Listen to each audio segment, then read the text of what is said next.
Atos capítulo 27. E quando foi determinado que navegaríamos para a Itália, eles entregaram Paulo e alguns outros prisioneiros a um centurião por nome Júlio, da corte Augusta.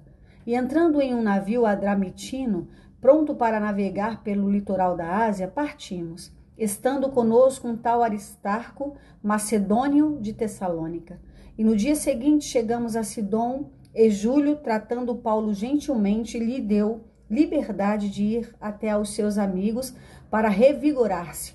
E quando partimos dali, fomos navegando abaixo de Chipre, porque os ventos eram contrários. E navegando através do mar da Cilícia e Panfilha, chegamos a Mirra, uma cidade da Lícia.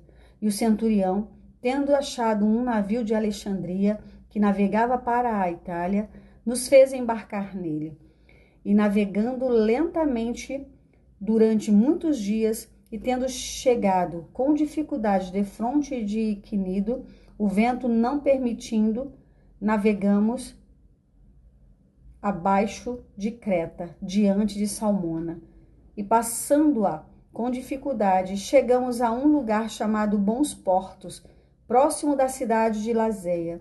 E tendo passado muito tempo, e a navegação já se tornando perigosa, porque o jejum já havia passado, Paulo os alertava, dizendo-lhes: Senhores, eu percebo que esta viagem será dolorosa e com muito dano, não só para o navio e a carga, mas também para as nossas vidas.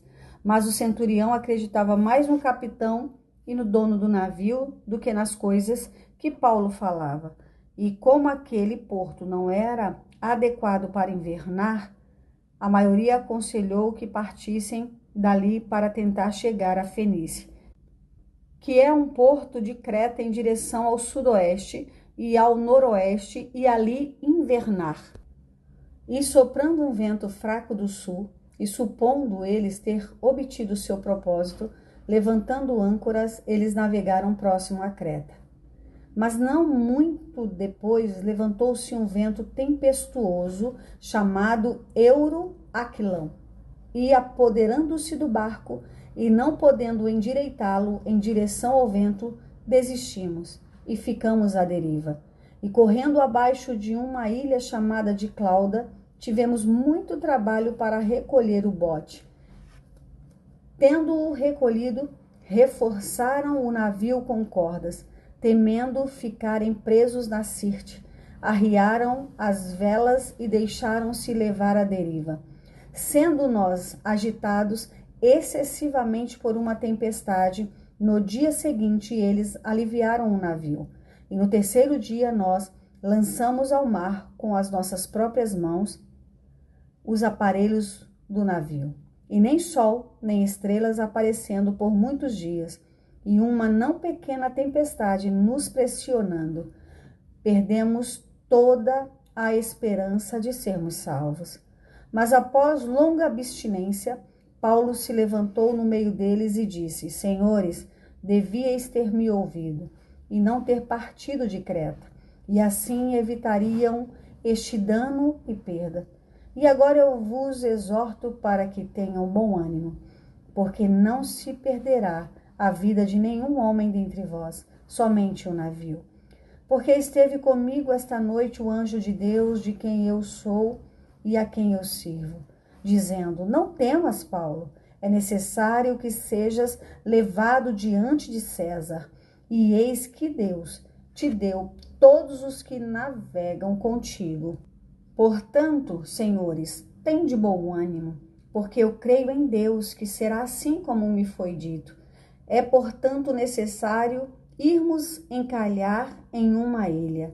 Mas quando chegou a 14ª noite, fomos levados para cima e para baixo no Adriático, e em torno da meia-noite, os marinheiros acreditavam que estávamos próximo de alguma terra, e sondando a profundidade, acharam 20 braças.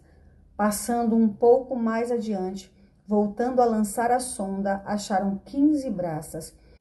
E temendo ser atirados contra alguns rochedos, eles lançaram 4 âncoras da popa, desejando que amanhecesse. Mas os marinheiros procuravam fugir do navio, descendo o bote ao mar, com o pretexto de quererem lançar âncoras da proa. Paulo disse ao centurião e aos soldados: se estes não permanecerem no navio, não podereis salvar-vos. Então os soldados cortaram as cordas do bote e o deixaram cair.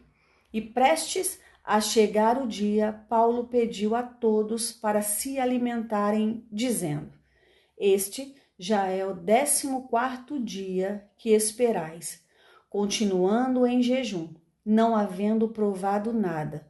Portanto, exorto-vos a que comais alguma coisa, porque é para a vossa saúde, porque nenhum cabelo cairá da cabeça de qualquer de vós.